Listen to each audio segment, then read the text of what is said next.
Hello, good evening. चलिए आज हम स्टार्ट करते हैं अपने मोशन चैप्टर का 5th लेक्चर कंटिन्यू करेंगे, जिसमें हम आज डिस्कशन करेंगे इक्वेशन ऑफ मोशंस के बारे में। अब तक हम एक्सेलरेशन के बारे में पढ़ चुके हैं। कुछ चीज़ें जो हमें इक्वेशन ऑफ मोशन में काम आएंगी वो देख लीजिए। जैसे हमें एक फॉर्मूला पता है, v एवरेज वेलोसिटी का फॉर्मूला होता है u प्लस v/2। और एक्सेलरेशन की डेफिनेशन में हमने एक फॉर्मूला पढ़ा है a is equals to v minus u/t, rate of change of velocity, change in velocity upon time interval. अब हमें आज स्टडी करना है इक्वेशन ऑफ मोशंस के बारे में। Equation of motion basically kinematics के प्रॉब्लम को सॉल्व करने के लिए यूज़ होता है। हमें पता है कि काइनेमेटिक्स में हमें डिस्टेंस का कैलकुलेशन, टाइम का कैलकुलेशन, एक्सेलरेशन का कैलकुलेशन, किसी भी इंस्टेंट पे वेलोसिटी का कैलकुलेशन करने के लिए पूछा जा सकता है। तो इन that case equation of motion हमारी हेल्प करता है ऐसे प्रॉब्लम्स को सॉल्व करने के लिए। आज हम कुछ टर्म्स डिस्कस करेंगे, जैसे इक्वेशन ऑफ मोशन, फिर उसको प्रूफ करेंगे जैसा कल डिस्कस किया गया था कि इसको प्रूफ करने के दो मेथड है, फर्स्ट जनरल मेथड और सेकंड वन ग्राफिकल मेथड। एक तीसरा मेथड है जो कि हायर क्लास में पढ़ना होता है, कैलकुलस मेथड। फिर आज हम साथ साथ डिस्कस करेंगे वर्टिकल मोशन के बारे में, और फिर इन सब से रिलेटेड प्रॉब्लम्स पढ़ेंगे आज। ठीक, let's start equation of motion.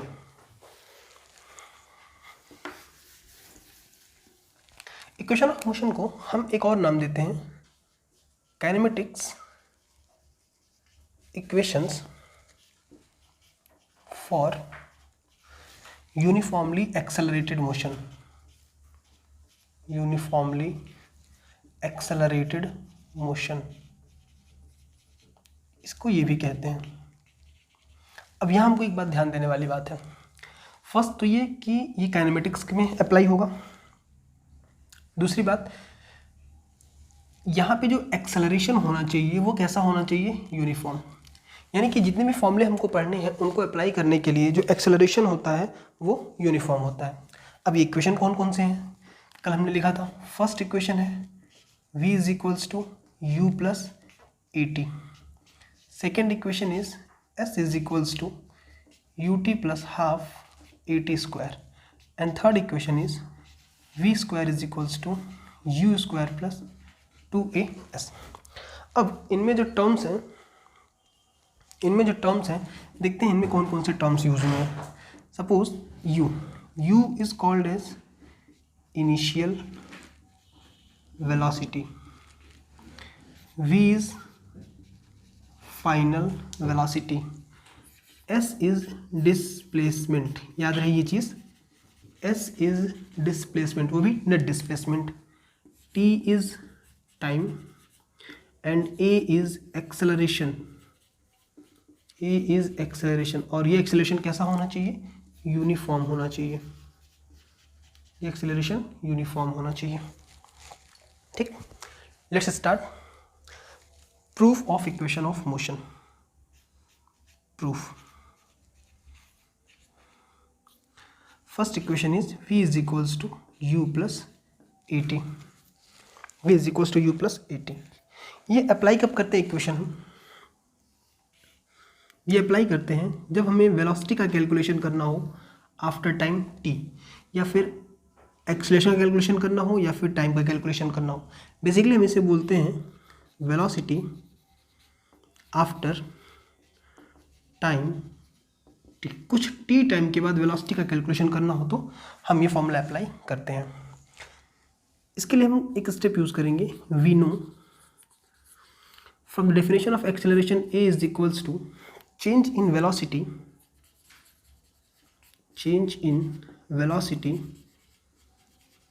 upon time, change in velocity upon time। अब इसको हम एक फिगर से समझते हैं। Let us consider an object start moving from point O with initial velocity u, and after time t second, it covers s distance and reaches at point A where its velocity is v। Initial velocity is u, final velocity is v। ऐसा possible इस नाते हुआ because an object has a constant acceleration having value e। ए के पास, object के पास एक constant acceleration है जिसकी value कितनी है, ए है। तो ए एक्सेलरेशन की वजह से टी टाइम के बाद स्पीड इंक्रीज होनी ही होनी है, जैसा कि हमने लास्ट लेक्चर में डिस्कस किया था कि एक्सेलरेशन की वजह से हर सेकंड या पर सेकंड ऑब्जेक्ट की स्पीड इंक्रीज करती चली जाती है।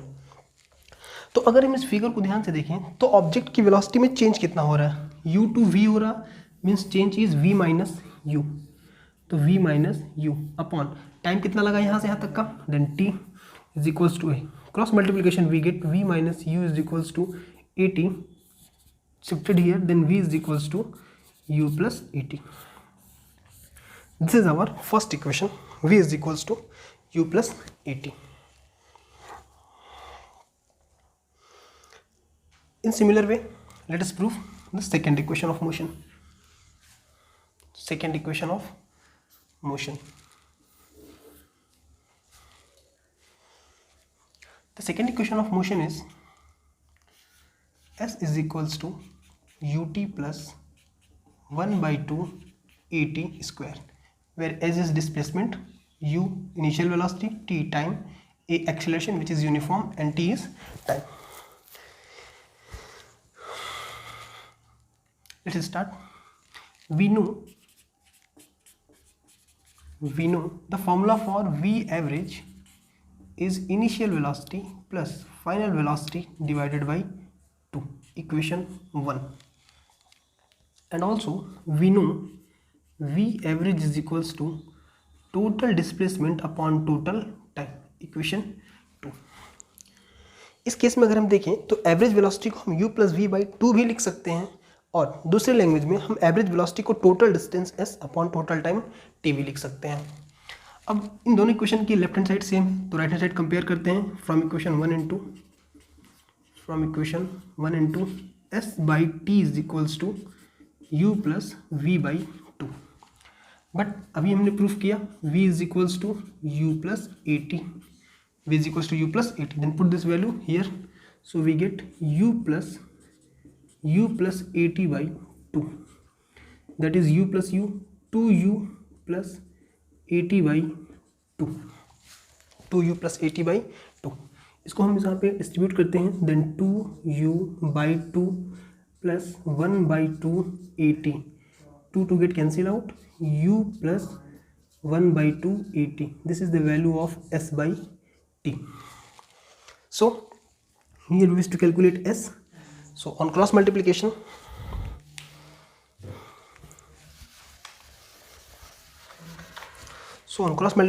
we get s is equals to u plus 1 by 2 at into t, yeah, u into t, then ut plus 1 by 2 at square। ये हो गया आपका formula second equation of motion का। ये कब यूज़ करते हैं, जब हमें डिस्टेंस कवर पता करना हो कुछ टाइम के बाद, distance cover by the body या displacement cover by the body after time t. तो ये आपका हो गया फर्स्ट इक्वेशन ऑफ मोशन, ये आपका हो गया सेकेंड इक्वेशन ऑफ मोशन, और ये आपके इसमें इन्वॉल्व टर्म्स हो गए। चलिए अब हम डिस्कस करते हैं थर्ड इक्वेशन ऑफ मोशन को।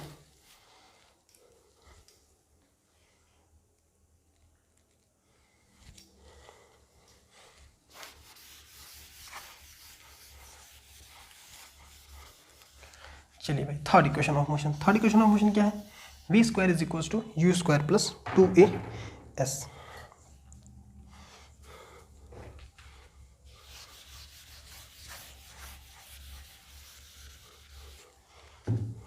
देखिए इसे हम कैसे प्रूफ करेंगे। We know v is equals to u plus at, then at may be written as v minus u, or t is equals to v minus u upon a। This is equation 1। हमने जो first equation हमको पता था v, first equation of motion v equals to u plus a t, उस equation से पहले क्या निकाल लिया, t की वैल्यू निकाल ली।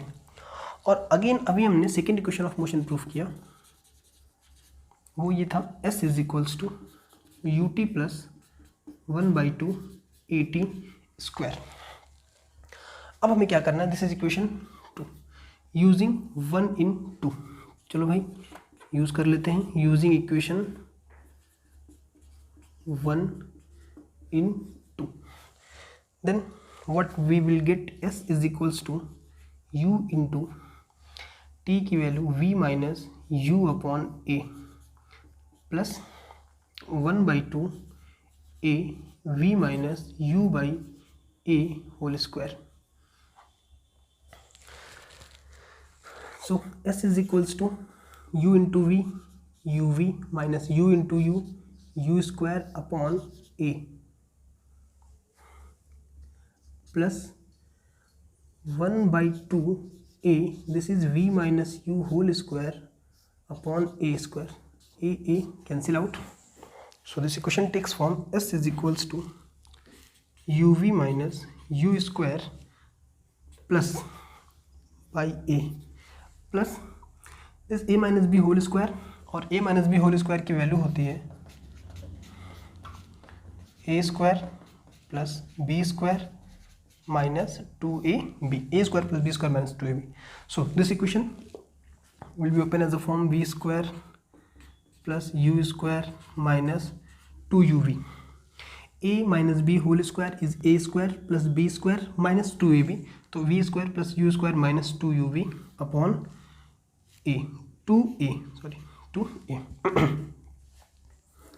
Now take LCM, a and a, 2a, a get cancel out, 2 will multiplied, तो 2uv minus 2u square plus v square plus u square minus 2uv, 2uv minus and 2uv plus cancel out हो जाएंगे ये, और ये u square plus और ये minus 2u square, ये like terms है, माइनस 2u स्क्वायर और ये u स्क्वायर, तो इसको सॉल्व होने पे हमको मिलेगा minus u square plus v square upon 2a is equals to s. इस 2a को हम यहाँ पे इक्वेशन में s था, इस 2a को हम यहाँ क्रॉस मल्टीप्लाई करते हैं, तो 2a into s is 2as is equals to minus u square plus v square, and this u square right here, then v square is equals to u square plus 2as. This is third equation of motion. तो ये हमारे 3 equation of motion हो गए जिनका हमने proof लिख दिया अभी जनरल मेथड से. इसको हम kinematics equation for uniformly accelerated motion भी कहते हैं. इसमें एक्सेलरेशन यूनिफॉर्म होता है.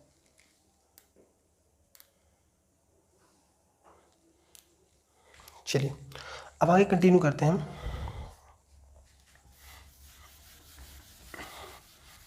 इसी में हम थोड़ा, ये तो ऐसा ही क्वेश्चन है ये जो हॉरिजॉन्टल मोशन के लिए और वर्टिकल मोशन के लिए दोनों के लिए अप्लाई होता है, लेकिन इसका फॉर्मेट थोड़ा सा चेंज हो जाता है जब हम वर्टिकल मोशन का केस स्टडी करते हैं. तो हम देख लेते हैं क्या फॉर्मेट आता है.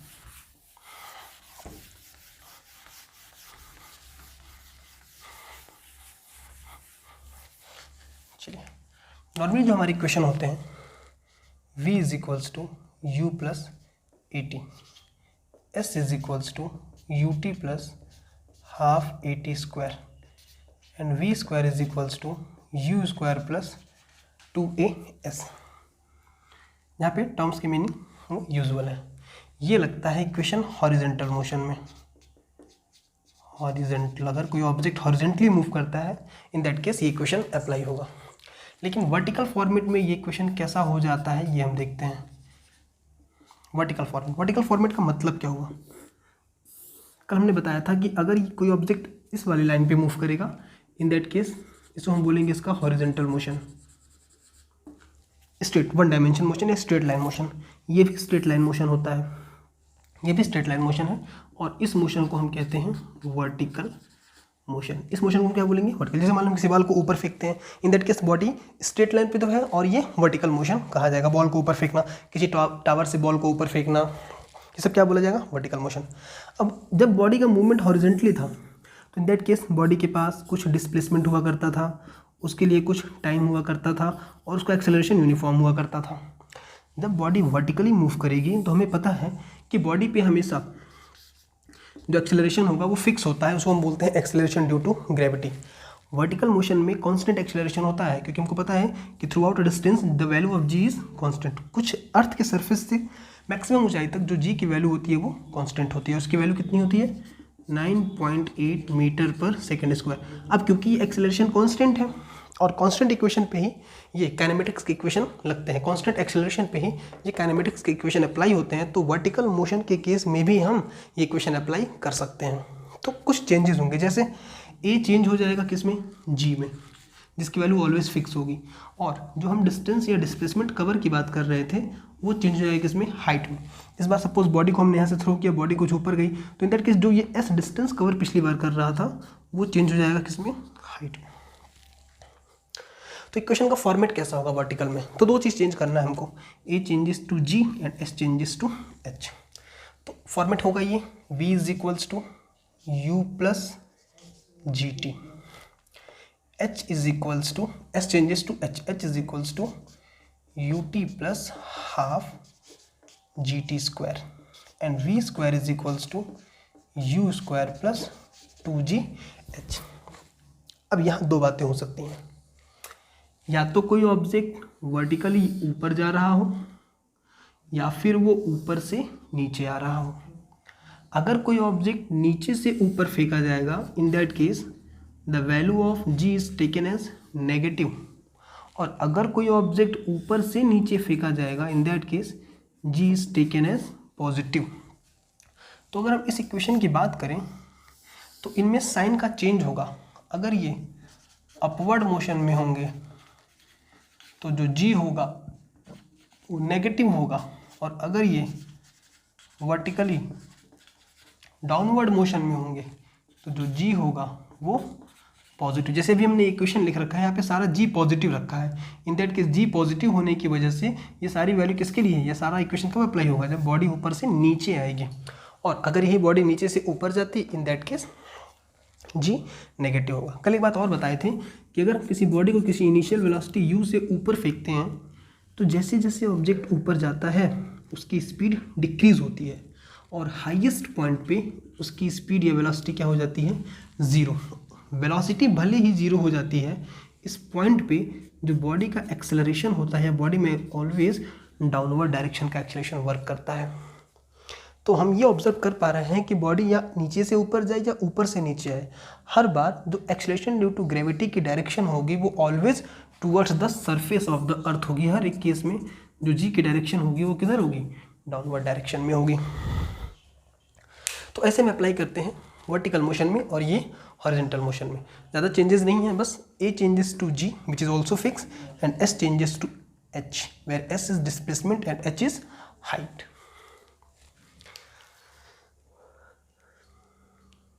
तो ये हो गया हमारा इक्वेशन ऑफ मोशन। अब इक्वेशन ऑफ मोशन को हम एक बार और प्रूफ करेंगे जब नेक्स्ट लेक्चर में हम ग्राफ के बारे में स्टडी कर लेंगे।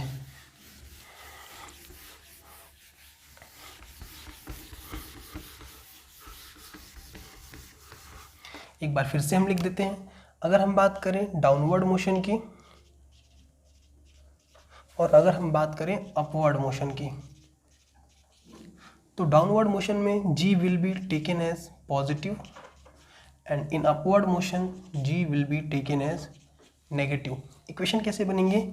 v is equals to u plus g t, h is equals to u t plus half g t square and v square is equals to u square plus 2gh। And in similar way for upward motion v is equals to u minus gt, g is minus, so plus minus minus, and h is equals to ut minus 1 by 2 gt square and v square is equals to u square minus 2gh। तो ये हो गए vertical के case में फॉर्मूले कैसे apply करने हैं, और यही फॉर्मूले कब अप्लाई होते हैं हॉरिजॉन्टल के केस में। तो v is equals to u plus e t format में, s is equals to u t plus half a t square and v square is equals to u square plus 2as। तो ये सारी हो गए format. अब हम solve करेंगे कुछ प्रॉब्लम्स। जितने भी टॉपिक्स अब तक हमने पढ़े, equation of motion, distance, displacement, speed, velocity, average velocity, acceleration, सबको मिला के अब हम कुछ प्रॉब्लम्स पढ़ते हैं।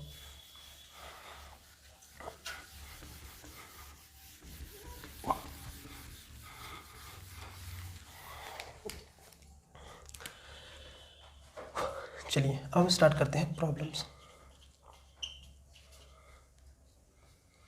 सबसे पहली बात, हमने एक फॉर्मूला पढ़ रखा है, v average is equals to total distance travelled upon total time taken upon total time taken. ये फॉर्मूला पढ़ रखा है, थोड़ा सा इसमें हम मॉडिफिकेशन करते हैं। सपोज एक ऑब्जेक्ट है जो ओ पॉइंट से चलना शुरू किया और वो ओ से ए पॉइंट तक गया, S1 डिस्टेंस कवर किया और टाइम लगा T1। देन वो ए से बी पॉइंट तक मूव किया, ए से बी तक का सेपरेशन S2 और टाइम लगा T2।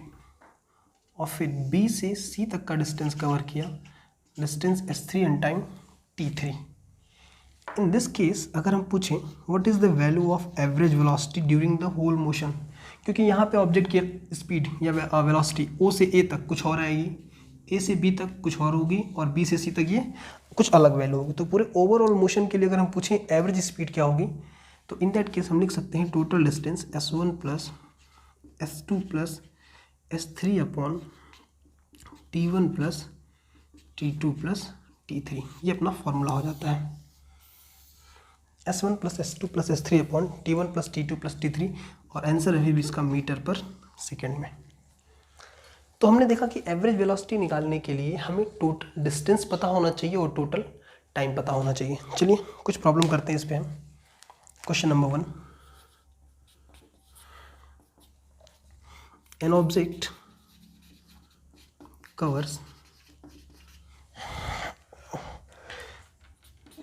10 kilometer in 2 hours and 6 kilometer in 4 hours, then calculate its V average। पूरी जर्नी का V एवरेज हमको निकालना है। Then V average is equals to total distance, तो एक डिस्टेंस है 10 किलोमीटर और दूसरा है 6, तो total distance 10 plus 6 upon total time taken 2 hour and 4 hour, तो 2 प्लस 4 which is 16/6 8/3 kilometre per hour, kilometre per hour. तो ये हो गया आपका आंसर। सिंपल सा प्रॉब्लम था। अब इस प्रॉब्लम में थोड़ा सा ट्विस्ट करते हैं, फॉर्मूला भी वही अप्लाई होगा, total distance upon total time. चलिए भाई next problem. Next problem question number 2, an object या an athlete covers half of its journey with 15 kilometer per hour speed and next half with 20 kilometer per hour speed. Find its V average. Find its V average. चलिए क्या कह रहा है, solution देखते हैं कि एक एथलीट है जो अपने पूरे जर्नी का जितना उसको डिस्टेंस कवर करना था, चलिए फ्रॉम ए टू बी, इस पूरी जर्नी का हाफ डिस्टेंस वो कवर कर रहा है 15 किलोमीटर पर आवर की स्पीड से, एंड बाकी रिमेनिंग वो कवर कर रहा है 20 किलोमीटर पर आवर की स्पीड से। अब इन दिस केस हमसे पूछ दिया कि पूरी जर्नी का एवरेज वेलोसिटी क्या होगा। अब एवरेज वेलोसिटी के लिए मुझे क्या चाहिए होता है, डिस्टेंस, और इस प्रॉब्लम में डिस्टेंस दिया नहीं हुआ है, ये 15 किलोमीटर पर आवर और ये 20 किलोमीटर पर आवर स्पीड, और ना ही टाइम दिया हुआ है। यहाँ पे दोनों ही चीज़ें मिसिंग हैं, ना स्पीड मेंशन है, सॉरी ना डिस्टेंस मेंशन है और ना टाइम मेंशन है। और कैलकुलेशन किसका करना है, वी एवरेज का। तो मुझे फॉर्मूला पता है, v average is total distance upon total time, total distance upon total time. यहाँ पे एक की पॉइंट दिया हुआ है, cover half of its journey, पूरी जर्नी का हाफ। इट मीन्स सपोज अगर ये हाफ पॉइंट या मिड पॉइंट सी है, देन ये डिस्टेंस हम क्या एज्यूम कर लेंगे, ए सी, और ये distance c b. Let this both distance will be d. दोनों डिस्टेंस बराबर है ना, हाफ ये, तो फिर दोनों को हमने क्या एज्यूम कर लिया, डी एंड डी। तो टोटल डिस्टेंस तो हमें मिल गया भाई, टोटल डिस्टेंस कितना, d plus D which is 2d। अभी बात करनी है टाइम। ऑब्जेक्ट को यहाँ से यहाँ तक मूव करने में कुछ टाइम लगा होगा, सपोज t1, क्योंकि स्पीड कुछ है और स्पीड चेंज हो गई है, इन दैट केस यहाँ से यहाँ तक भी कुछ टाइम लगा होगा विच इज़ t2। तो भाई t1 and t2 are the time taken, time taken. अब t1 की वैल्यू क्या होगी और t2 की वैल्यू क्या होगी, चलिए देखते हैं। हमने एक फॉर्मूला पढ़ रखा है, speed is equals to distance upon time, distance upon time. So यहाँ से टाइम का कैलकुलेशन क्या होगा, time is equals to distance upon speed, distance upon speed. तो अगर यहाँ पे t1 की वैल्यू हमको पता करनी है तो हम अप्लाई कर सकते हैं डिस्टेंस अपॉन स्पीड का कॉन्सेप्ट दोनों ही जगह। चलिए निकालते हैं। पहले केस में डिस्टेंस है d और स्पीड है 15, दूसरे केस में डिस्टेंस है d और स्पीड है 20। हमने सेपरेट दोनों टाइम का कैलकुलेशन भी कर लिया स्पीड के डेफिनेशन को अप्लाई करके। अब ये चीज़ें हम यहाँ रख के सॉल्व करते हैं। So total distance d plus D is 2d upon total time is d upon 15 plus d upon 20। So 2d upon here d takes common and 1 upon 15 plus 1 upon 20, d to d cancel out, तो 2 upon यहाँ हम 15 और 20 calcium लेंगे तो which is 60, तो 4 plus 3। अब ये ऊपर पहुँच गया 60 into 2 upon 4 plus 3 7, that is 120 upon 7 kilometre per hour. तो प्रॉब्लम ऐसे भी पूछे जा सकते हैं जिनमें टोटल डिस्टेंस ना गिवन हो, टोटल टाइम ना मेंशन हो, लेकिन फिर भी हमसे एवरेज वेलोसिटी को कैलकुलेट करने के लिए कह दिया, जैसा कि ये प्रॉब्लम था। इसको हम इतना बड़ा सॉल्व करने की बजाय एक सिंपल मेथड से कर सकते थे, बहुत ईजी मेथड। वो अप्लाई कब होता है, वी एवरेज का formula, v average equals to 2v1 v2 upon v1 plus v2। ये फॉर्मूला अप्लाई कब होता है, ये भी एवरेज वेलोसिटी का फॉर्मूला है अगर कोई दो ऑब्जेक्ट इक्वल डिस्टेंस कवर करें विथ डिफरेंट स्पीड्स। अगर कोई ऑब्जेक्ट दो इक्वल डिस्टेंस कवर करे या तीन या कितना भी, इन दैट केस हम ये फॉर्मूले को बढ़ाते चले जाते हैं। तो अभी हम दो के लिए बताते हैं यहाँ पे कि अगर कोई ऑब्जेक्ट दो इक्वल डिस्टेंस कवर करता है with different speed, in that case formula will be this. Suppose solve कर लेते हैं इसको, 2 टाइम्स ऑफ v1 की वैल्यू 15, v2 की value 20 upon v1 plus v2 that is 15 plus 20। देखिए 15 टू ज़ा 30 इंटू 20 अपॉन 35, 5 6 ज़ा 30, 5 7 ज़ा 35, 26 ज़ा 120 अपॉन 7 किलोमीटर पर आवर। तो हम ऐसे भी इसको कर सकते थे बहुत इजीली मेथड से। इसके लिए मुझे अप्रोच पता होना चाहिए था। अप्रोच ये था कि जब ऑब्जेक्ट दो इक्वल डिस्टेंस कवर करे डिफरेंट स्पीड से, इसमें हम इसको एक्सटेंड भी कर सकते हैं, ऑब्जेक्ट 3 इक्वल डिस्टेंस कवर कर सकता है विद डिफरेंट वेलोसिटीज़। तो ये हो गया अपना दूसरा प्रॉब्लम। चलिए अब इसी फॉर्मूले को यूज़ करके हम एक तीसरा न्यूमेरिकल कर लेते हैं।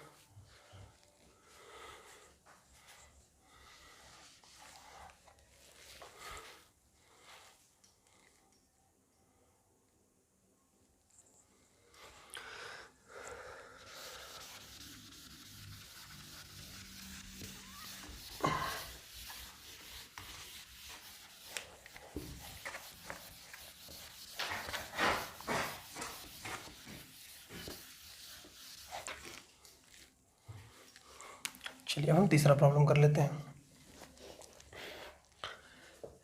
Car starts his journey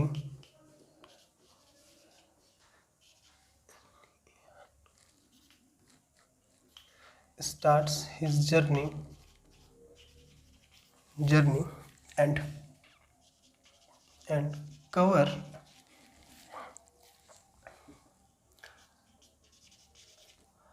half of the journey with speed 54 kilometre per our. What should be the its speed for next half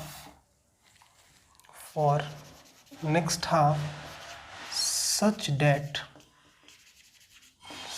that its V average will be 45 kilometre per our. सुनिए ध्यान से, क्या कह रहा है एक object है, वो अपनी पूरी जर्नी को, या कार अपनी पूरी जर्नी को 2 पार्ट में डिवाइड कर दे रहा है।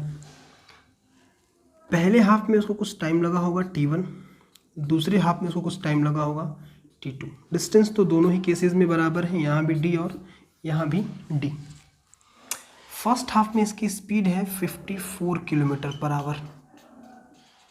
54 किलोमीटर पर आवर। कह रहा बताइए नेक्स्ट हाफ में इसकी स्पीड क्या होगी कि पूरी जर्नी का जो v एवरेज है वो 45 किलोमीटर पर आवर हो जाए। अब हमसे v एवरेज पूछ लिया और ये v1 दे दिया है और ये v2 की डिमांड है। अब इसको हम एक लेंदी मेथड से कर सकते हैं। लेंदी मेथड से क्या, पहले हम टोटल डिस्टेंस एज्यूम करेंगे, फिर टोटल टाइम निकालेंगे, फिर v एवरेज के फॉर्मूले में पुट करेंगे। एक तो वो तरीका है जो काफ़ी लेंदी हो जाएगा, लेकिन इसको हम एक सिंपल वे में बताते हैं। जो हमें फॉर्मूला हम लिखा था v एवरेज बराबर 2v1 v2 upon v1 plus v2। Formula कब अप्लाई होगा, जब ऑब्जेक्ट 2 इक्वल डिस्टेंस कवर करेगा with different speeds. Clear. Here v2 is unknown, तो v2 हमें फाइंड आउट करना है। चलो भाई v एवरेज कितना बनाना है, 45 kilometre per hour, which is equals to 2 times of v1 is 54 kilometre per hour, v2 is calculated upon v1 plus v2। v1 कितना 54 plus v2।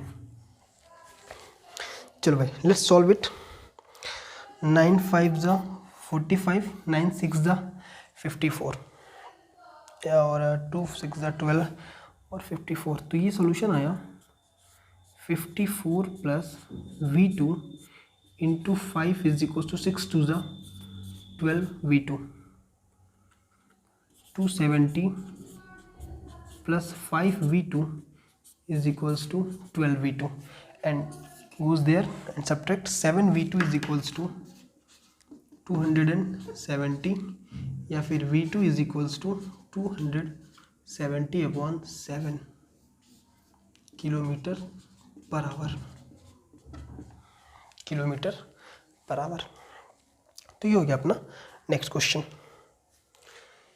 एक चीज़ और, अगर कहीं कोई स्पीड किलोमीटर पर आवर में दी हुई हो और मुझे उसे चेंज करना है मीटर पर सेकंड में, तो इन दैट केस हम मल्टीप्लाई करते हैं 5/18 से। जैसे अपना आंसर आया है किलोमीटर पर आवर में, अगर इसको बोल दे चेंज कर दीजिए किलोमीटर पर सेकंड में, इन दैट केस इस पूरे वैल्यू में हम 5/18 से मल्टीप्लाई कर देंगे। और अगर मीटर पर सेकंड गिवन हो और मुझे चेंज करना हो किलोमीटर पर आवर में, तो भी हम मल्टीप्लाई करते हैं इसके रेसिप्रोकल से, दैट इज़ 18/5। जैसे हमने कहा 72 किलोमीटर पर आवर को चेंज करिए मीटर पर सेकेंड में, तो 5/18, 18 4 जा 72, 5 4 जा 20 मीटर पर सेकेंड। तो ऐसे हम चेंज कर लेंगे। जैसे हमने कहा 54 kilometre per our, 54 kilometre per hour, तो इसका आंसर होगा 54 इंटू 5/18, 18 3 जा 54, दैट इज़ 5 3 जा 15 मीटर पर सेकेंड। तो ऐसे हम किसी भी ऑब्जेक्ट की स्पीड को जो कि किलोमीटर पर आवर में हो उसको मीटर पर सेकंड में चेंज करना हो तो 5/18 से मल्टीप्लाई कर लेंगे, और अगर मीटर पर सेकंड में होगा और किलोमीटर पर आवर में चेंज करना हो तो मल्टीप्लाई करते हैं 18/5 से।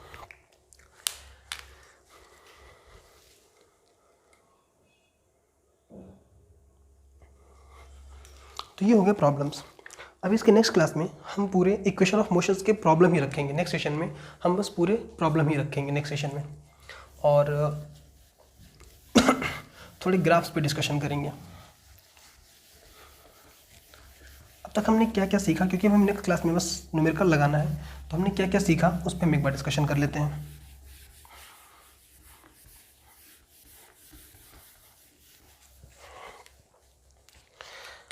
हमने डिस्टेंस डिस्प्लेसमेंट के फॉर्मूले देखे, स्पीड का फॉर्मूला देखा, speed is equals to distance upon time.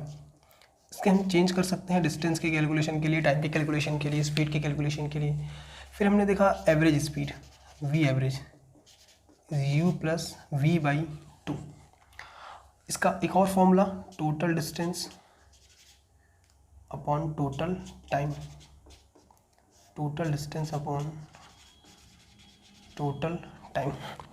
और हमने इक्वेशन ऑफ मोशन देखा, v is equals to u plus a t, s is equals to u t plus half a t square, and v square is equals to u square plus 2as। और हमने calculation का formula देखा, a is equals to v minus u by t, और इन फॉर्मूले को हमने vertical motion के लिए भी देखा। अब तक हमने इतनी चीज़ें डिस्कस कर ली हैं। अब हम इन सारे से रिलेटेड प्रॉब्लम कल डिस्कस करेंगे। कल का सेशन प्रॉब्लम का सेशन रहेगा, बस न्यूमेरिकल का सेशन रहेगा जो इन सारे फॉर्मूले से बेस्ड होगा। आज की क्लास में बस इतना ही। Thank you.